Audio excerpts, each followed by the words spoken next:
অ্যানাস কিচেনে আপনাদের সবাইকে স্বাগত। আশা করি সবাই ভালো আছেন।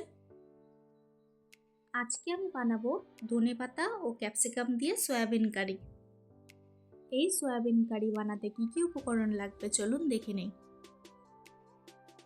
নিয়েছি আলু, ক্যাপসিকাম, টমেটো, হাফ চামচ করে হলুদ গুঁড়ো, লঙ্কা গুঁড়ো, জিরে গুঁড়ো ও ধনে গুঁড়ো, ধনেপাতা কুচি, 5 ফোড়ন। প্রথমে মশলাতে জল দিয়ে গুলিয়ে রাখবো।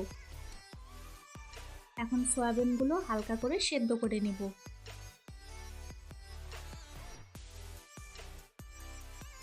হালকা সেদ্ধ হয়ে এসেছে, এখন সামান্য একটু নুন দিয়ে নামিয়ে নেব।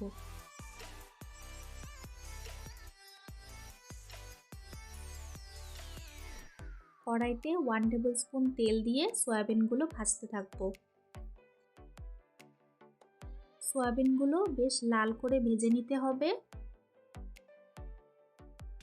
আজকের রেসিপিটা যদি আপনাদের ভালো লাগে আমার চ্যানেলটিকে লাইক, শেয়ার, সাবস্ক্রাইব করে আমার পাশে থাকবেন।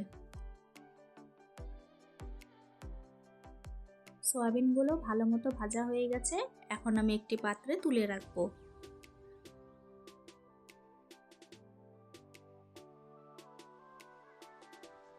এখন অন্য একটি কড়াইয়ে 1 টেবিল স্পুন তেল দিয়ে দিব।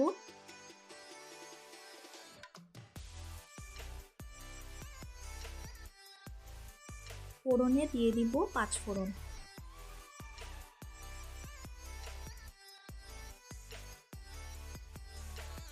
ফোড়নের থেকে গন্ধ বেরোলে আলুগুলো ছেড়ে দিব।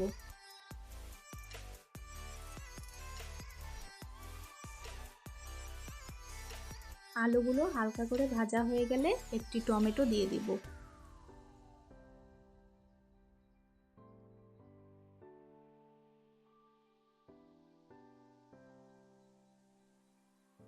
সামান্য একটু নুন দিয়ে দিব, এতে করে টমেটোগুলো গলে যাবে।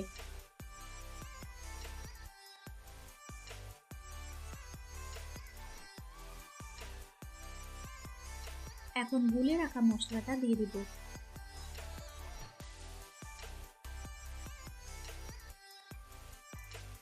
ভালো করে কষাতে থাকবো তেল ছাড়া অবধি।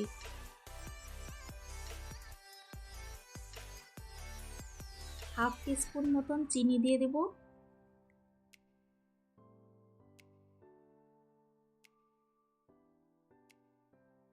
ভালো করে কষাতে থাকবো।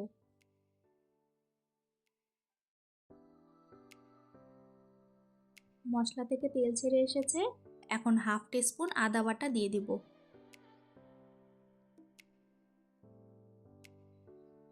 আদা বাটা দিয়ে 2-3 মিনিট কষানো হয়ে গেছে, এখন আমি ক্যাপসিকাম কুচি দিয়ে দেব।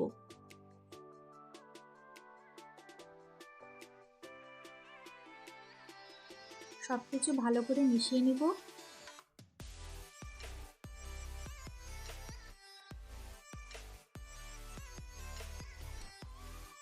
এখন ভেজে রাখা সয়াবিনগুলো দিয়ে দিব।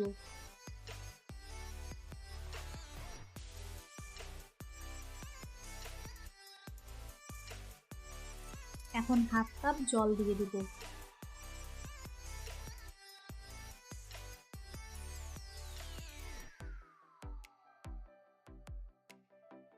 আমি পরে আরও হাফ কাপ মতন জল দিয়েছি। এরপর 3-4টে কাঁচা লঙ্কা দিয়ে দিব।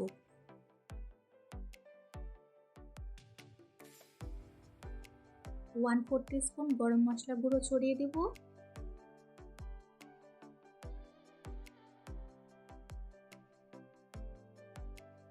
লাস্টে ধনেপাতা কুচি দিয়ে দিব।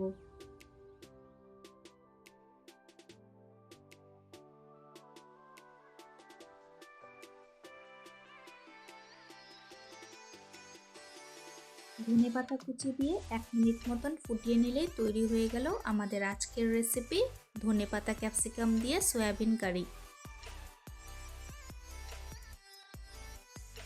এই সয়াবিন কারি খেতে কিন্তু দারুণ হয়, তাই দেরি না করে আমার রেসিপিটা ফলো করে ঝটপট বানিয়ে নিন।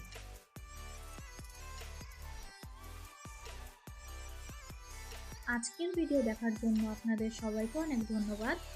সবাই খুব ভালো থাকবেন।